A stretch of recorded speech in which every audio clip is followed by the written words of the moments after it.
Top 10 des pays les plus mal gouvernés d'Afrique en 2024, selon World Economics. Bonjour à tous, bienvenue sur Afrique Révélée. En 2024, nous plongeons dans le domaine turbulent des crises de gouvernance en Afrique, mettant en lumière les nations aux prises avec des dysfonctionnements systémiques au-delà de leurs frontières. Au-delà des chiffres et des subtilités diplomatiques, se cache une dure réalité. Ces pays sont embourbés dans des échecs de gouvernance, ce qui pose des défis au niveau local et mondial. Des régimes autoritaires à la corruption généralisée, chaque nation figurant sur cette liste porte des cicatrices qui entravent le progrès et alimentent le mécontentement. Rejoignez-nous pour dévoiler les 10 pays les plus mal gouvernés d'Afrique, un rappel brutal du besoin urgent d'un leadership transformateur et de solutions de gouvernance durable. Numéro 10, Eswatini. Le classement d'Eswatini au 10e rang des pays les plus mal gouvernés d'Afrique en 2024 reflète une confluence de problèmes de longue date et de défis récents, qui ont entravé ses progrès vers une gouvernance et un développement efficace. Le paysage politique du pays, caractérisé par la domination de la monarchie et des libertés politiques limitées, constitue une préoccupation majeure. L'Eswatini, anciennement connu sous le nom de Swaziland, est l'une des rares monarchies absolues restantes au monde, le roi Mswati III exerçant un pouvoir substantiel. L'emprise de la monarchie sur la gouvernance étouffe le pluralisme et la participation démocratique, compromettant la responsabilité et la transparence dans les processus décisionnels. Les défis économiques exacerbent encore les problèmes de gouvernance en Eswatini. Le pays est aux prises avec des taux de chômage élevés, en particulier parmi les jeunes, et une pauvreté généralisée. Les opportunités économiques limitées alimentent le mécontentement social et exacerbent les tensions au sein de la société. Outre les défis internes, les difficultés de gouvernance d'Eswatini sont aggravées par des pressions et des vulnérabilités externes. Le pays dépend fortement de l'aide extérieure et du commerce, ce qui le rend vulnérable aux fluctuations des marchés mondiaux et aux priorités des donateurs. En outre, son enclavement et ses ressources naturelles limitées freinent les efforts de diversification économique, ce qui rend difficile la réalisation d'un développement durable. Numéro 9, Zimbabwe. L'un des principaux problèmes contribuant aux problèmes de gouvernance du Zimbabwe est l'héritage du régime autoritaire de l'ancien président Robert Mugabe, qui a occupé le pouvoir pendant près de 4 décennies jusqu'à son éviction en 2017.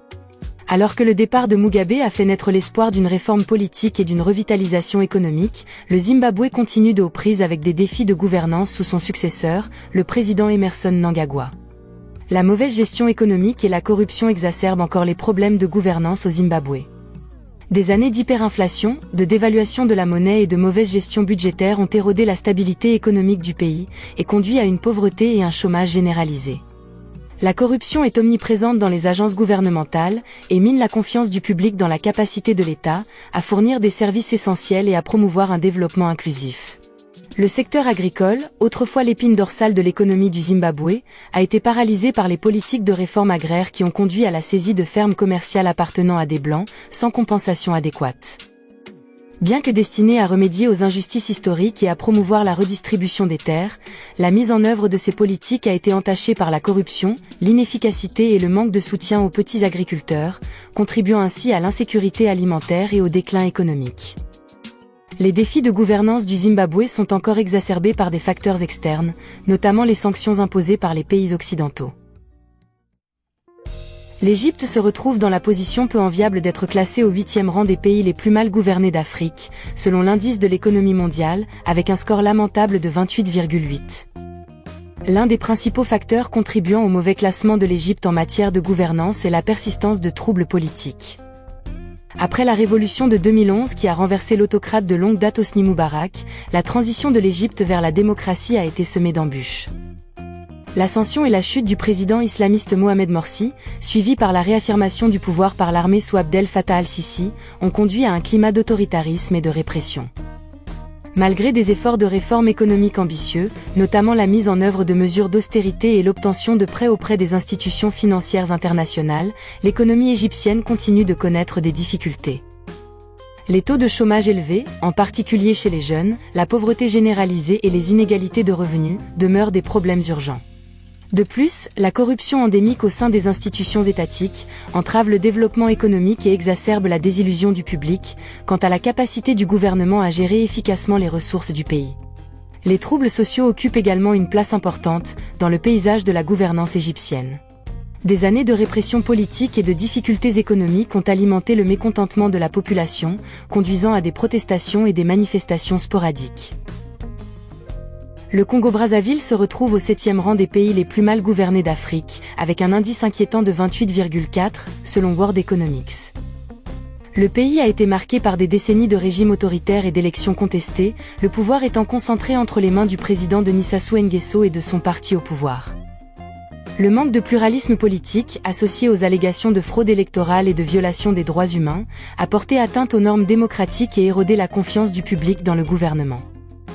Bien qu'elle soit dotée d'abondantes ressources naturelles, dont le pétrole, l'économie du pays reste fortement dépendante des industries extractives, qui n'ont pas réussi à se traduire par un développement et une prospérité à grande échelle.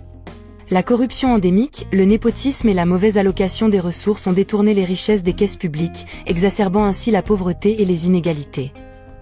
De plus, l'incapacité du gouvernement à diversifier l'économie et à investir dans les infrastructures essentielles a rendu le pays vulnérable aux chocs extérieurs et aux ralentissements économiques. Les établissements de santé sont aux prises avec une pénurie de médicaments essentiels et de personnel qualifié, tandis que le système éducatif est aux prises avec des problèmes de surpopulation, de sous-financement et de programmes d'études obsolètes. Parallèlement, les infrastructures du pays souffrent d'un état de négligence et d'un entretien insuffisant, ce qui entrave la croissance économique et exacerbe les disparités sociales. Numéro 6, Cameroun. Le classement du Cameroun au 6e rang des pays les plus mal gouvernés d'Afrique, selon l'indice de l'économie mondiale, souligne les défis persistants en matière de gouvernance qui ont tourmenté le pays. Avec un score inquiétant de 27,2, le Cameroun se trouve dans une position précaire, aux prises avec une myriade de problèmes politiques, économiques et sociaux qui entravent son progrès et son développement. L'instabilité politique, caractérisée par des élections contestées et des allégations d'autoritarisme, a entaché le paysage démocratique du pays. Le régime du président Paul Biya, qui s'étend sur plusieurs décennies, a suscité des inquiétudes quant à la concentration du pouvoir et à l'étouffement de la dissidence politique. Sur le plan économique, le Cameroun est confronté à des obstacles importants, la corruption et la mauvaise gestion sapant les efforts visant à stimuler la croissance et à réduire la pauvreté. L'indice de perception de la corruption de Transparency International classe systématiquement le Cameroun dans un mauvais classement, reflétant une corruption généralisée qui détourne les ressources des services essentiels et érode la confiance du public dans les institutions. De plus, le Cameroun est aux prises avec des défis sociaux, notamment des tensions ethniques et des violations des droits humains. La crise anglophone, enracinée dans des griefs de longue date concernant la marginalisation et la discrimination, s'est transformée en un conflit prolongé, entraînant des pertes de vies humaines et des déplacements de population. La réponse brutale du gouvernement à la dissidence exacerbe encore les tensions et alimente les griefs. Numéro 5, République centrafricaine. Avec un indice de 25,1, le cadre de gouvernance de la RCA est embourbé dans des déficiences systémiques, qui entravent le développement socio-économique et perpétuent l'instabilité. Au fil des années, le pays a été en proie à des cycles de violence, de coups d'État et d'instabilité politique, qui ont gravement fragilisé ses structures de gouvernance. La faiblesse des institutions, la corruption endémique et le manque de responsabilité ont érodé la confiance du public dans le gouvernement, exacerbant les problèmes de gouvernance du pays. En outre, la RCA est aux prises avec une pauvreté et un sous-développement omniprésent, encore exacerbés par la fragilité de son système de gouvernance. Les indicateurs socio-économiques dressent un tableau sombre, avec des niveaux élevés de pauvreté, de chômage et un accès inadéquat aux services de base tels que les soins de santé et l'éducation. Ce malaise socio-économique non seulement exacerbe les souffrances de la population, mais pose également des défis importants aux efforts efficaces de gouvernance et de renforcement de l'État. En outre, la RCA est confrontée à d'importants défis en matière de sécurité, les groupes armés exerçant leur contrôle sur de vastes étendues de territoire. Cette insécurité menace non seulement la vie et les moyens de subsistance des civils, mais compromet également la capacité du gouvernement à affirmer son autorité et à fournir les services essentiels.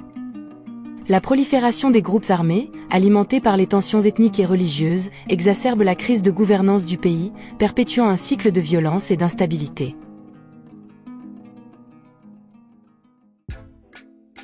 En 2024, le Burundi se retrouve sous le feu des projecteurs, occupant la peu enviable 4e position.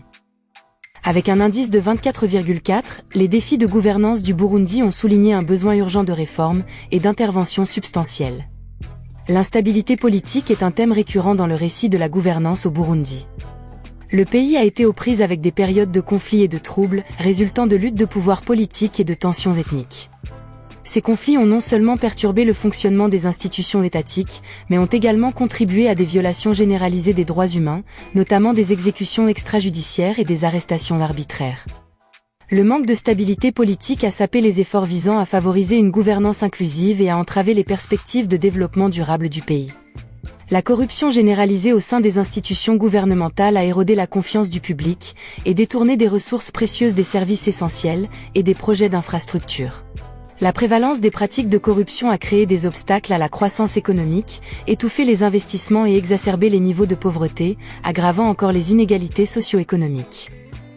De plus, les défis de gouvernance du Burundi sont aggravés par une mauvaise gestion économique.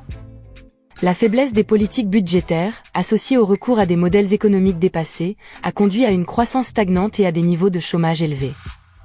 Le manque de diversification de l'économie l'a rendu vulnérable aux chocs extérieurs, aggravant ainsi les difficultés économiques du pays.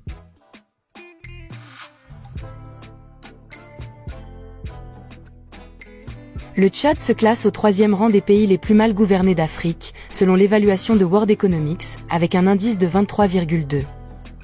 Le pays a connu une histoire tumultueuse marquée par des coups d'État, des conflits civils et des institutions politiques fragiles. En outre, le Tchad est confronté à d'importants obstacles économiques qui ont de profondes implications sur la gouvernance et le développement. Bien qu'il soit doté de ressources naturelles, notamment de pétrole, le pays est aux prises avec une pauvreté généralisée, des taux de chômage élevés et des infrastructures inadéquates. La mauvaise gestion économique, associée à une forte dépendance à l'égard des exportations volatiles de matières premières, a contribué à l'instabilité budgétaire et entravé les efforts de diversification de l'économie. Les problèmes de gouvernance du Tchad sont encore aggravés par des problèmes systémiques, tels que la corruption et la faiblesse des capacités institutionnelles. La corruption est omniprésente à différents niveaux du gouvernement, et sape les efforts visant à promouvoir la transparence, la responsabilité et l'état de droit. La prévalence des pratiques de corruption non seulement gaspille les ressources publiques, mais mine également la confiance des investisseurs et entrave les efforts visant à favoriser une croissance économique durable. En outre, le Tchad est confronté à d'importants défis en matière de sécurité, notamment les menaces posées par les groupes insurgés armés et les violences intercommunautaires.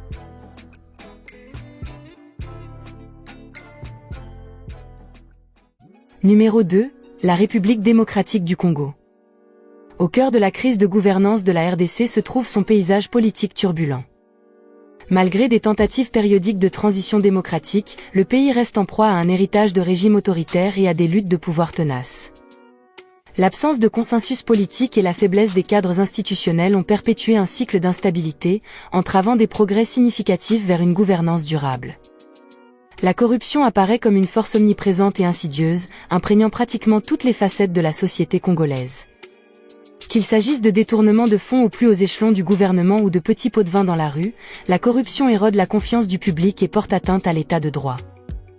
L'opacité des transactions financières et le manque de responsabilité exacerbent encore ce problème, permettant aux fonctionnaires corrompus d'agir en toute impunité tandis que la population subit le poids des difficultés économiques.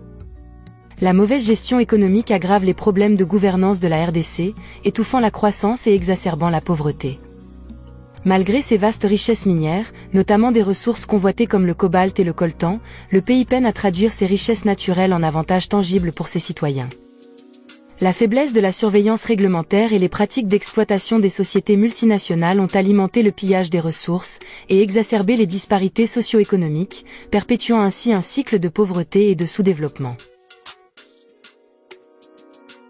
Dans le paysage tumultueux de la gouvernance africaine, la Libye apparaît comme un emblème brutal du dysfonctionnement, gagnant le titre ignoble de pays le moins bien gouverné du continent en 2024, selon le dernier classement de World Economics. Avec un indice lamentable de 15,4, la Libye incarne une histoire tragique d'espoirs brisés, de conflits persistants et d'effondrement institutionnel. Depuis l'éviction du dirigeant de longue date Mouammar Kadhafi en 2011, la Libye est embourbée dans une guerre civile prolongée et sanglante, caractérisée par des luttes intestines, des ingérences extérieures et une violence généralisée. Le paysage politique fracturé, marqué par des centres de pouvoir concurrents et un manque d'autorité centrale, a plongé le pays dans un état de trouble perpétuel, laissant ses structures de gouvernance en lambeaux. Le pays reste profondément divisé selon des lignes régionales, tribales et idéologiques, avec des factions rivales se disputant le contrôle du territoire et des ressources. La corruption sévit sans contrôle dans le vide du pouvoir, diverses factions et milices exploitant les ressources de l'État à des fins personnelles. L'industrie pétrolière autrefois florissante du pays, l'épine dorsale de son économie, a été paralysée par des années d'instabilité et de sabotage, privant le gouvernement de revenus vitaux et exacerbant les difficultés budgétaires. Le chômage chronique, la flambée de l'inflation et l'effondrement de la monnaie ont poussé de nombreux Libyens au bord de la misère, exacerbant les tensions sociales et contribuant au cycle de violence. Merci d'avoir regardé notre vidéo des 10 pays les plus mal gouvernés d'Afrique. Pour rester informé des sujets liés à l'Afrique, abonnez-vous à notre chaîne. N'oubliez pas d'appuyer sur la cloche de notification pour ne jamais manquer une mise à jour. Nous aimerions connaître vos réflexions et vos idées, alors laissez un commentaire ci-dessous.